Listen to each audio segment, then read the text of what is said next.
Thank you everybody for coming out here for the tour of the Public Works facility. Give you a little bit of background about the building. It was built designed in the late 1960s, was built and I think was occupied in 1970. So it's a 50-year-old building. Population of the town at that point was around 12,000. Now we're at about 25,000.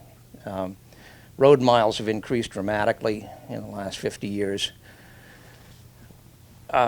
Interestingly, we found some documentation that there was discussion on the building committee. They cut 1/3 of the size of the original design building down in order to meet budget. And there was concern expressed and posted in a news article from the Beacon that point that there was concern that the building would be inadequate by the time we'd finished paying for it. So here we are 50 years later. When I started working here in 1973, in addition to the highway department, we had the engineering department, building department, health department, planning department, conservation. Everybody was in this area, which is now still offices. So they've been kind of jammed in here for all these years. Building itself was built to the standards of the time, obviously not compliant with any of the energy codes or structural standards that are our situation now. So the purpose for today is folks to walk around, take a look at it. We've got some great people here that can give you a lot more detail. My first-hand knowledge of this building ended 8 years ago, but Corey York, our Public Works Director, is here. Jason Kidder, who's the Operations Manager for Highway, will be here. And they can answer specific questions about what the operations are like right now. All of the information that you see here is also available on the town's website, including the studies and the recommendation from the Public Works Facilities Study Committee. We will be going to town meeting in just about a month to look for design fees to advance the design based on the recommendation from the Weston and Sampson report and from the Public Works Facilities Study Committee. So as folks have any questions, I'm going to be handing the mic around so that we can record everything. This video will be available, I believe, early next week. And I know Finance Committee specifically was interested in it, so you'll be able to get a lot more information. Any questions at all, please just let us know. We can hand the mic over to you so we can get everything recorded. And at that point, I will hand the mic off to Corey so he can kind of give us a lot more technical details. Great, thank you for coming out. I'll just kind of walk you around, kind of show you what we use each room for and the purpose. So basically, you can see this room is the lunchroom, so they use lunch and breaks here, but this is also their sleeping quarters, so they stay overnight for storms or any kind of an event. This is where they have to sleep and eat. So I know they kind of spread around depending on who snores and that, so a little bit tight for when you talk about, there's I think about 20 people, so as far as that, they don't all eat together because there's just not that much room, so they kind of spread around that as well. So we use this for trainings, meetings. It's kind of our all-purpose room for catching up on stuff. So I can bring you down the hall. The first room on the right, the rooms right out there is where my office is and where the admin office is. So we sit in the corner, and then the operations super is in the room right when you come around the corner here, and the assistant, Jason's, is just down the hall. And engineering is right on the right. It works nice. When I took this position, I moved down here so I could have access to the crew, and it works really well, and I was able to bring engineering in. It helps us as we're doing day-to-day stuff. There's a lot of things that engineering's doing, working with land use on development projects and working with the crews. So allowing the crew to be able to pop in and just ask a quick question has been a huge benefit and been able to help And on the flip side, it's helped with the crew. They'll pop in and ask me a quick question to understand if I'm designing something and they don't understand what my thought process was. They can come in and ask that question. So it's helped that a lot, giving feedback and trying to make projects better. So I think that's been a huge win for as far as moving people around. But the hard part is the challenge is fitting everyone in the same space so we can kind of work together. So I'll do is I'll walk down. We'll go into engineering first. I just wanted to show their space. Originally, it was the trees and grounds workshop, so we had to clean that out. If you wanted to follow me, we can go in.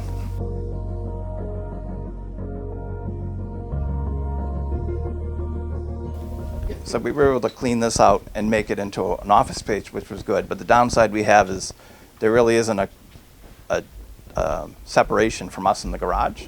So I think what Jason's going to do, he's just going to turn on one of the machines in the wood shop. So when they work and doing repairs to whatever it is they're doing, mailboxes or sawhorses or whatever, they basically have to give the engineers a heads up because it's a little bit unworkable depending on what machine they're doing. See, he might be running the planer right now. I'm not sure. So depending on what he's running through, I know when they start running the wood through and that, it's hard to focus or be on a Zoom call. So they try to limit it early in the morning or late in the afternoon, but they give them a heads up. So they try to coordinate field work so they can not have to be in here. So we get those kind of challenges they have to deal with. So we keep going down the hall. I can show you that. And the tree warden's office is right here, so they can communicate as far as talking about right-of-ways and property lines. This is Jason's office. One of the issues that's come up recently in recent application processes is this is the only female facilities we have. They don't have a locker room or any things, and we have been starting to see getting a few applications from women in CDL trucks. So that'd be one challenge when we do actually get somebody on board. We've had several women on the final rounds, but they've accepted other positions. So the locker rooms for women will be a challenge. The guys use a lot of these maps in the hallways, so they track work they're doing. So they're cleaning catch basins or sweeping streets or anything like that. They map these so that depending on who takes the duty on the next day, they're able to track all that. This is all the different plow routes, so they, depending on who's assigned to what, they can just keep track of those. Yeah, thank you. So you can see, this is when we start getting into the garage here. So in the room back there was the wood shop and the trees and grounds division. So they have in their space, they have their own locker rooms because there's not enough. The locker rooms are right behind you. There's not enough space in there now, and just trying to give enough for the road crew. We have lockers in next to the urinals. So there's a couple showers in there for them to rinse off. They're not in the best of shape. I know I've used them. The mechanics, once in a while, a hydraulic hose or something will go, and they've gotten covered. Or out in the field, I come back and I pulled off up to 20 ticks off me walking through, looking at drainage. So I'll jump in and take a shower just for the peace of mind. So having that available to people, but I know the trees and grounds, they have their own lockers and their own table and that in their space because there's just no room for them. So we have that kind of spread out. The mechanic space starting here, so the mechanics are working here. To make room, they have parts here. I'll show you the tool spot you can walk through, but they also have all their parts up above, so they have to walk up depending on what parts they're looking for. And then just equipment they have itself. For the lack of space they have a lot of equipment that's just have to be left in the garage bay. So one of the garage bays, half of it is just for welding and stuff like that that's in the way. And then so you'll see as we walk in here, this is where the mechanics operate.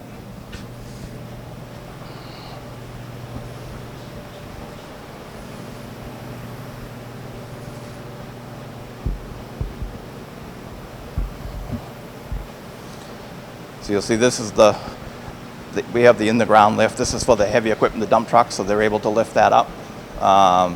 And then they have a lot of the welding equipment here, so it kind of really limits what they can use this garage bay for. There's currently 3 mechanics that work out of here, so depending on what equipment they use, they kind of spread it around. This is where they keep their tools and small parts. They have stuff stacked on stuff, trying to make room. I'm sure there's always a need to kind of flush stuff out, but if you want to take a walk in and look through, I think that you might be able to walk in and walk out the other side just so you can kind of see. This is where they keep their tools locked down and in parts. So you'd be able to walk right through, so it's easier to get through it.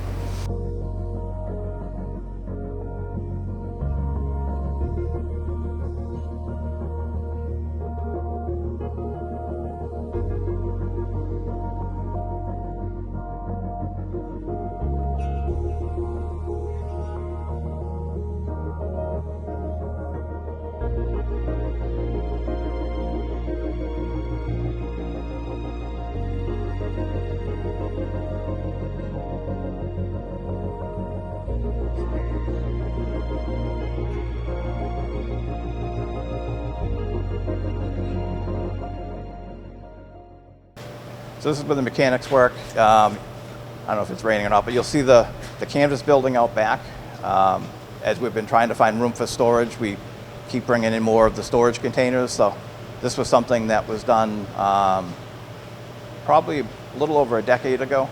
So they did the canvas on top of the storage containers, so they were able to keep equipment out of the weather. I mean, for us, equipment storage and trying to keep it protected and prolong the life of it is just as important as giving the guys a safe place to work. We're trying to, a lot of this equipment isn't cheap, so we're trying to keep it protected from the weather. And then when a storm event happens, the last thing we want to do is have the guys come in and have to clean the snow off a piece of equipment or get it going. And some of the equipment, I know when we did the study with Weston and Sampson, they had some examples in their slides showing the benefit of, it doesn't have to be like heated like an office space, but just minimally heated space, just showing the equipment starting, the difference between something that's starting right out of the cold versus something that's starting up that just minimally heated so it's not frozen. So you'll see the smokestacks. That's usually when you see the smokestacks and you see the puff of smoke coming out versus something that's in a space like this. There's heaters in there now, which is really just trying to, I don't know what the temperature is set at, but the goal is just to keep it above freezing so that it's not in that kind of weather. Plus there's sprinkler pipes and stuff they're trying to not have freeze. So we can walk through half this building, you see this wall here is load bearing, but on the other half is strictly just vehicle storage. So a lot of these other buildings that we've built, like the salt shed over here, we've built canopies over to at least, at a minimum, try to keep the equipment out from being snowed on or radon. It's always better to be able to get it completely in, get away from the weather to make it last longer. I think in the Weston Sampson studies, they've looked at other communities and other equipment, and they saw the longevity change from equipment that was kept outside an environment like that versus something that really can keep it dry and warmer. So it has a benefit as far as equipment and costs, just trying to keep it going. So we can, sure. So where it's fairly quiet in here and there's actually enough room so we can see, it's going to be quite crowded in the equipment bay. A couple of other points I wanted to raise about the situation with the building. Building is made of unreinforced masonry units, so from a seismic point of view, it is not stable. If we ever had any kind of a minor earthquake, we'd have a lot of problems on our hands. There's not really any way to reinforce the existing building. The roof deck up above, the roofing was replaced, we're trying to remember, but it was probably sometime in the mid-1990s. So the roof is close to the end of its lifespan, certainly outside of warranty. There is a solar array on the south-facing side, which we'd have to deal with, but that was all contemplated. Over the years, there's been incremental improvements to the building. Originally, it was not sprinklered. We did put the sprinkler system in. There was not any decent backup generator, so we ended up actually, we upgraded the emergency generator for the Memorial Library, and we took their old generator and moved it down here. So we do have some power in an emergency, although it doesn't cover the entire building and all of the operations. Any new building obviously would have to have some sort of a backup power supply. Some of the other issues that we've had, the deterioration of the masonry units as salts have washed off the trucks, gone across the floor, and then it gets wicked up inside the masonry units and has actually deteriorated the masonry. So back probably 10 or 12 years ago, we ended up parging an epoxy material on the inside of the walls to try to slow down on the deterioration, but that whole southern wall of the building has been compromised structurally. So while we're talking about salt, some of the other issues that have come up is, this has been an historic use for over 50 years here. A lot of the operations have been cleaned up considerably as far as managing salt content, building new salt shed, that sort of thing, which I think any of the plans show that we would keep the existing salt shed. But obviously, when we talk about the site, there's a lot of work that needs to be done as far as improved stormwater management to eliminate any off-site contaminants that might be occurring from this site. So there's sort of just a host of issues. It's like a really old house. This is a 50-year building. The new one would probably be a 50 or 75-year building. You saw how cramped the office space is there. Over the years, crew size is going to increase, either for the worker bees out with the trucks or certainly the support staff inside. So you really have to plan for some expansion of office space. One of the biggest problems we ran into with the design back in the 1980s of the town hall expansion was that there was a very short time frame considered for how large the crew was going to be. And if you want to decide how many people you want to have employed, you should do that in a thoughtful manner, as opposed to just putting an artificial limit on the size of the shoe you've got to stuff your foot into. So I think that's important when you look at some of the plans and some of the considerations that Weston & Sampson has brought forward. And I'll hand off to Corey. Thank you. Yeah, so like he was mentioning, the vehicle washing, over the last multiple years, decades ago, we were washing everything outside. The environment they're in is very corrosive with the salt they use and other things, so they do all the vehicle washing in the garage because it goes to a tight tank. So we're trying to keep that in, but like Dean said, it's a concrete building, so as all the corrosive materials that we're using, it has that added risk to the building itself. I know when we looked at, with Weston & Sampson, looking at the building itself, they were looking at the options of repurposing this building or building new. So they ran various scenarios.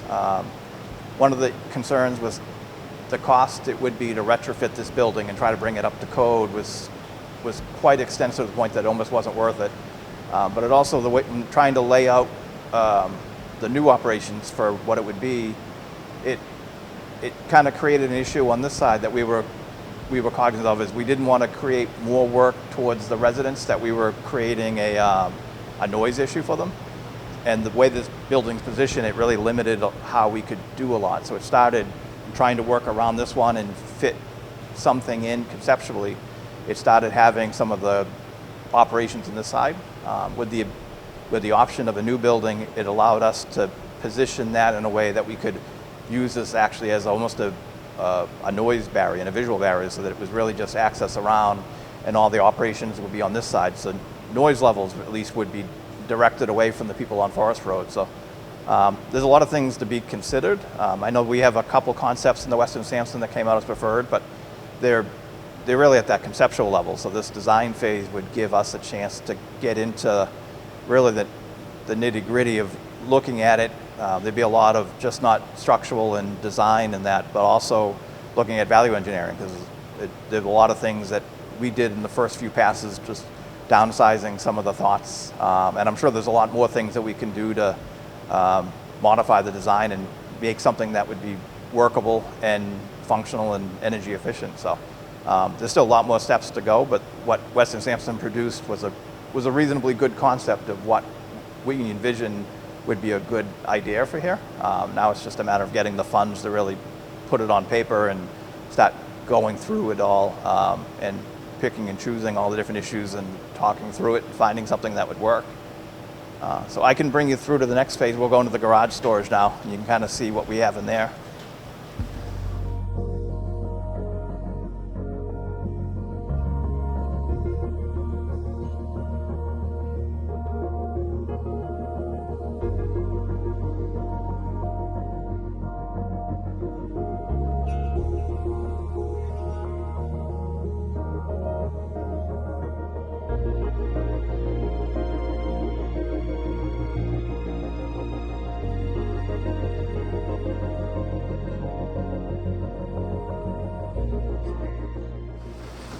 You can see the salt shed a little bit better. So we have the different buildings. The canvas building in back is what I was talking about, used for additional storage for our pickup trucks, the small equipment. They store stuff in the containers as well. The canvas roof is, as you can see, it's starting to rip, and that's getting beyond its life. It's done well, but we're going to have to do something with that soon. They do all the salt operations. We built that so they can keep the salt in, and they do the mixing with the agent they add to it that helps with below freezing operations, and all the plows are kind of parked around the back. So we use that as best we can as a noise barrier for the people down that way, which works out well. And as you know, we have the transfer station right over that way.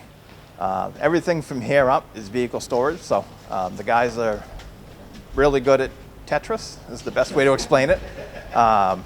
They bring it in they try to bring everything in every night, especially in the cold winter months. They bring them in. They try to stage it in a way if they know what their jobs are the next day. They do that. Jason might know. Jason, how long would you think it would take them in the end of the day just packing cars in? It's been about a half hour. Half hour, so you figure a half hour. Yeah. So you figure a half hour at the end of the day, they're putting all the equipment in, putting the tools away, and then you got to repeat it in the morning. Hopefully we got the right equipment on the outside. Predate me, as they were dealing with issues with storage, they've taken some of the vehicle storage away and they built these areas here. So this is where they keep the tires and their other tools and equipment. So they've already been well before me trying to get creative in ways they can add storage. And so if you look down, most of this is a lot of the smaller trucks and some of the dump trucks that they use on a regular basis. On this side over here, you'll see them backed in. Those are a lot of the other trucks and that we use. We don't typically use everything every day, but winter operations, pretty much everything's out and going.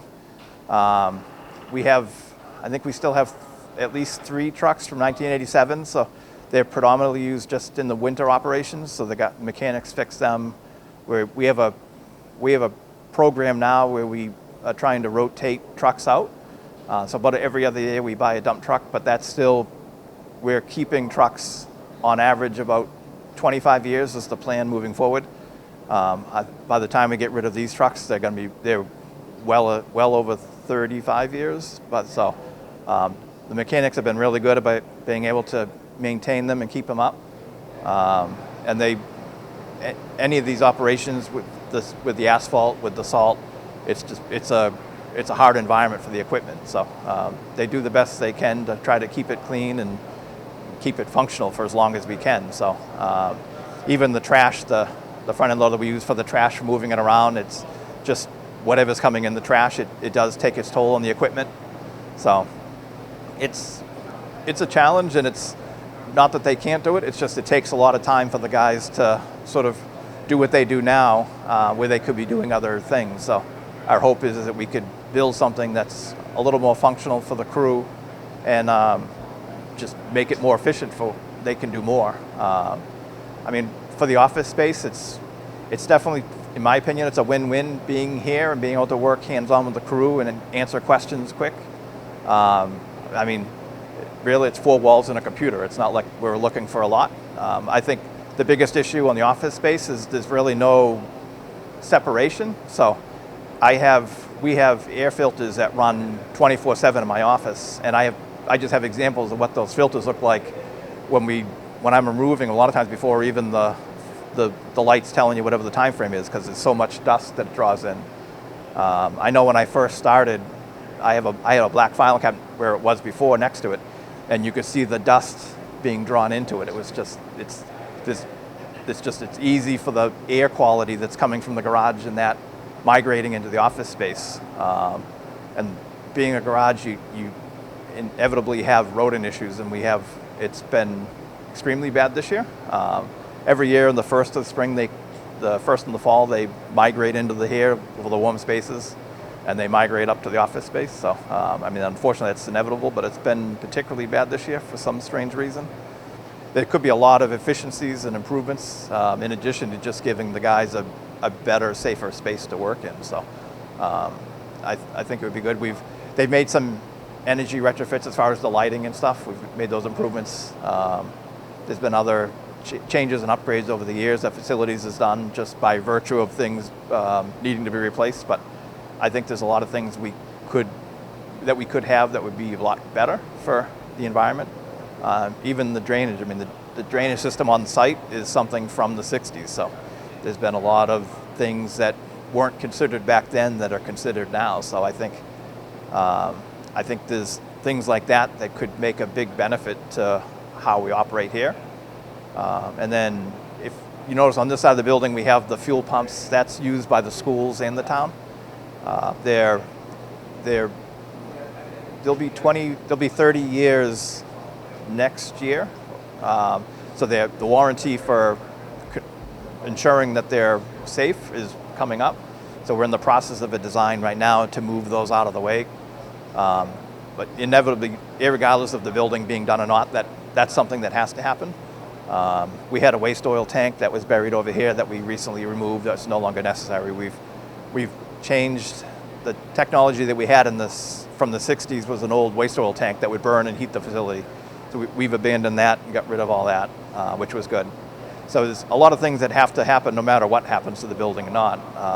Like Dean mentioned, the roof is rounding 25, possibly 30 years, depending on the age. Walking around, you can see a lot of the membranes coming loose on the edges and that. So that's an issue that is going to have to be resolved one way or another.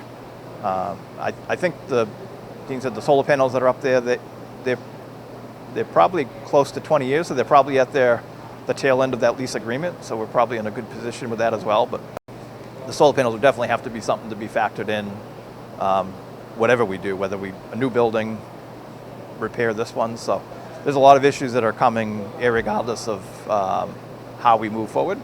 But I think if we could get to the next step and really hone in on a design that doesn't just work for operations but works for the town, I think it would be a huge win. Just bringing the technology and the efficiencies up to current day standards would be a big win for the community. So in the crew, just giving them a safe place to work and a little more comfortable.